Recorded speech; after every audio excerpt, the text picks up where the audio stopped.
The thing I like about this Peterson Forum is I know a lot of people think that we should have stopped talking about the deficit and the debt when the economy was down.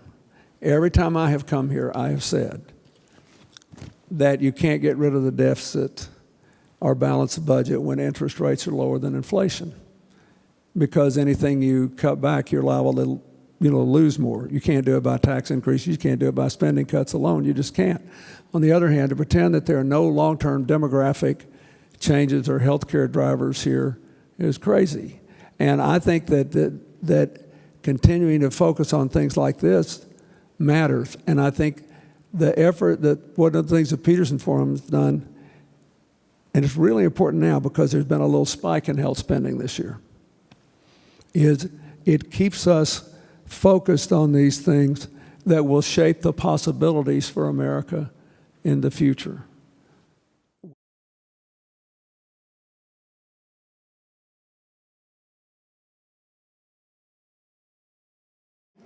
And the other thing that I've been talking about in parallel tracks is the fact that our entitlement spending, and at the state level, that's pension, health benefits, and debt service.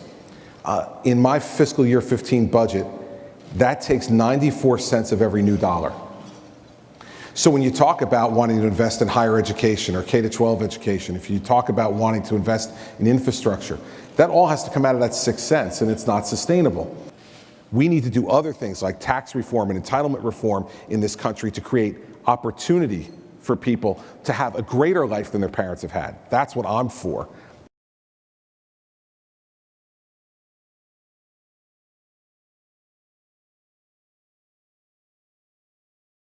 Also in this book is a set of data which essentially demonstrates that when you have a significant, or any deficit, it crowds out essentially private fixed investment.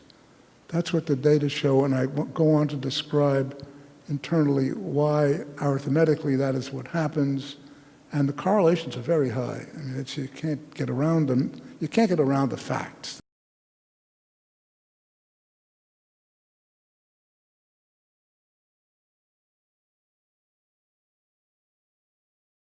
Some of the motivation for people on the progressive end of the spectrum was, let's just get rid of the debt so we can get rid of the debt service, because you get absolutely nothing for that.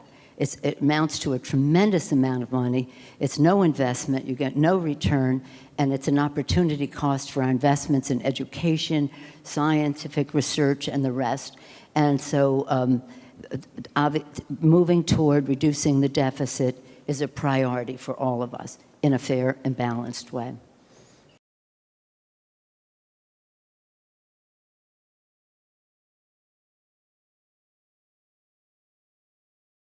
The short-term deficit outlook, we all know, is better. We are in a better place than where we were, obviously 2, 3, 5, 10 years ago. But where we have a challenge is in the long run. And the drivers of that long-run fiscal challenge is the cost of health care and interest. So interest is about making sure you manage your budget correctly.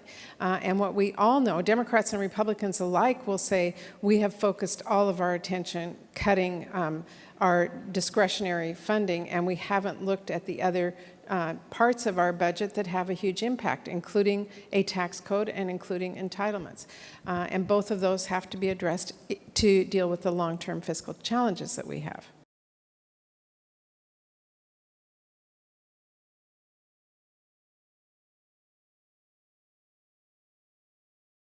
So if we're able to get to the point where we deal with those situations, the economic growth that everybody wants to see in this country can be transformational. But as long as we avoid it and continue just to avoid, we're going to be continuing to underperform, and we'll continue to see GDP quarters, struggling to stay above, just above the margin.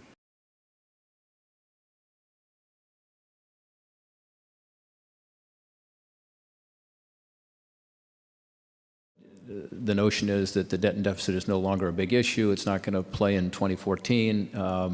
And It's all because the deficits have gone down a little bit. But the fact is that based on independent analysis, nonpartisan Congressional Budget Office, we're looking at trillion-dollar deficits again within the next 10 years.